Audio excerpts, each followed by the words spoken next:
This is a presentation on my comprehensive, lower extremity evaluation approach.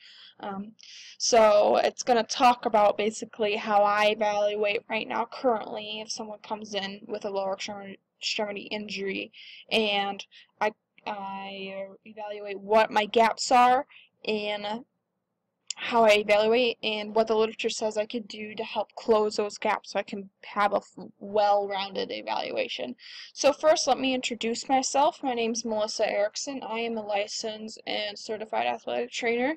I am currently enrolled in Indiana State University's Doctorate in Athletic Training program. And I'm also a graduate assistant here at Indiana State University, and I work with the baseball team. Okay, so first of all, this is how I evaluate the entire person. When they come in for physical limitations, I make sure that I split up to two categories: sports and activities of daily living. Sports, it includes like their basic, what we learned in evaluation classes: strength, range of motion, and pain. All those are evaluated, but I want specifics of what activities cause pain. For instance, since I work with baseball now, I ask, does it hurt with hitting, does it hurt with throwing, and does it hurt with running? Those are the three areas that I ask all the time when someone comes in and they're describing what movements are painful. For activities of daily living, I make sure that I mention, like, how do you feel outside of sport? Like, putting sport aside, how are you at home, walking to classes, going upstairs, going downstairs, trying to make sure I include stuff past sport, because that is very important when doing an evaluation. For mental and emotional limitations, I feel like that's a constant evaluation process. It starts when they walk in from initial injury to how they are reacting throughout the whole process. Because if we have an immediate injury right there, they're going to be bummed out or naturally just discouraged and bummed out. However, as it goes on, we can it will change throughout. So I do this based on observations. Really, I don't use any prompts, even though I really should be using. But all I use is like tone of voice, body language, what their effort is. If I notice that there are changes in their personality or an attitude, then there needs to be some suggestions need to be made and maybe a referral. So when I evaluate the kinetic chain, I will be honest, this is a new concept, not a new concept, but a concept that I need to practice more. Sometimes I do it, sometimes I don't, but I recognize that's something that I need to do. So I'm starting to ask about the areas above and below injury. So if someone hurt their knee, I ask, hey, how's your ankle, any issues with your ankle or any past history with your hip? Maybe do a slight evaluation and make sure I include those as for like range of motion or muscular testing, just to see if there's any differences between bilaterally, when I compare bilaterally. Also, I incorporate some basic functional movements. This includes like deep squat, a lunge. I don't really do a lot, and I know that is one of the gaps that we'll talk about in the next slide. So gaps, as I said, I need to include more functional testing. I believe that it reveals a lot of what is going on with the body, and it helps incorporate the whole kinetic chain. I really think that it's something that I need to definitely do more, and I recognize it. And also as a gait analysis, I know that in my undergrad we had an evaluation sheet that had gait analysis on the sheet, but then once I started getting off the sheet, I just don't include it in my daily evaluation. So as I learned in the literature, there are a lot of things that can get off, that you can gain from doing a simple gait analysis or having them walk on a treadmill. So first, let's talk about functional testing. One of the tests that I want to start incorporating is the HAP test. Now, this test generally tests for neuromuscular control of the lower extremity. So we're talking about everything from the hip down. Hip, actually, I would like to argue trunk down. And there's three, like shown in the picture.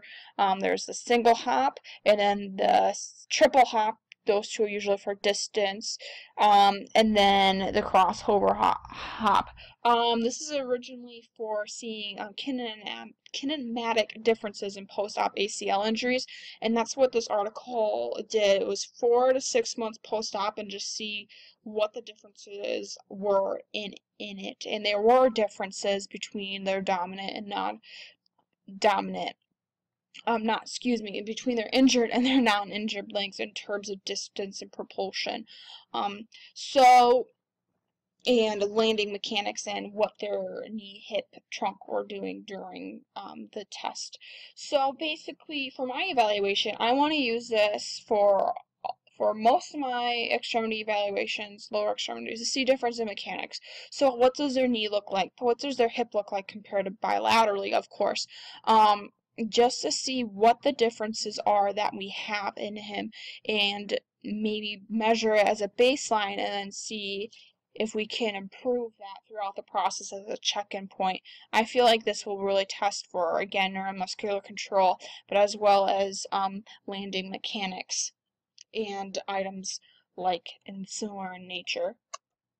Another functional test that I found in the literature is a single leg squat and step down. So the single leg squat is basically you want to get max knee flexion while keeping the balance while not making your non-splint touch the ground. So this is done on a flat surface, and while step downs, they're the same thing as single leg squat, however you are up on a step. So you do want your heel to touch the ground. In this article, it determined basically, since both of these are valid and reliable in testing, and just testing functional movement of the lower extremity in the terms of prevention as well as evaluation. However, they also tested that there were very similar, basically it's unclear of what the height of the box needs to be. It really doesn't matter, it's just what you observe at the knee angle. So they observed all their things at 60 degrees of knee flexion and didn't note any differences at that point. So what they were noting was trunk lean, pelvic movement, hip and knee abduction or adduction. That is present. And for my evaluation, I want to use this as note again as seeing what differences do we have in the trunk, hip, pelvis, and knee, as well as what the functionality is. I believe it's very similar to the hop test. These functional movements really show a lot of what we can do to prevent further injury and also treat the differences that we have right now since they are injured. For the last part, for gait analysis, I hardly use gait analysis, maybe if it was for an ankle, but that's really it. Again, as I explained before, I need to use it more frequently, and I did that in my undergrad, and then I just stopped. So in this article, they used gait analysis for post-ACL, post-op, and basically to see if they're ready to return to sport. So they had a group of people who passed, that group who failed, that they couldn't return to sport. So the people who failed, they showed that they had larger knee flexion, was noted in the uninvolved lift, and then lower knee extensor movement or moment on the involved knee for the people who failed. And they also noticed that there's this bilateral kinetic response, meaning that the other leg was basically compensating neuromuscularly because the other leg was injured. So I can use this to note that, hey, there's going to be deficits in there, and we can use it as the evaluation to see what the deficits are and how we can change it in response to the other and make sure we do not have that bilateral kinetic response when they return to play to sport. The last part I think we can use gait analysis for my evaluation is to use it in a way as a document progress. In this article, they were explaining how, hey, you can use the changes that you have in velocity, cadence, and stride length to see if there's changes in your treatment or throughout the process increasing,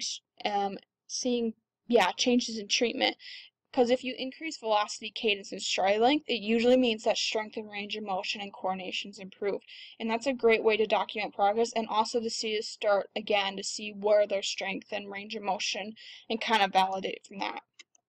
So here are my references. Again, these are my gaps, and I'm really looking forward to trying to make those changes and support what the literature has to say about them.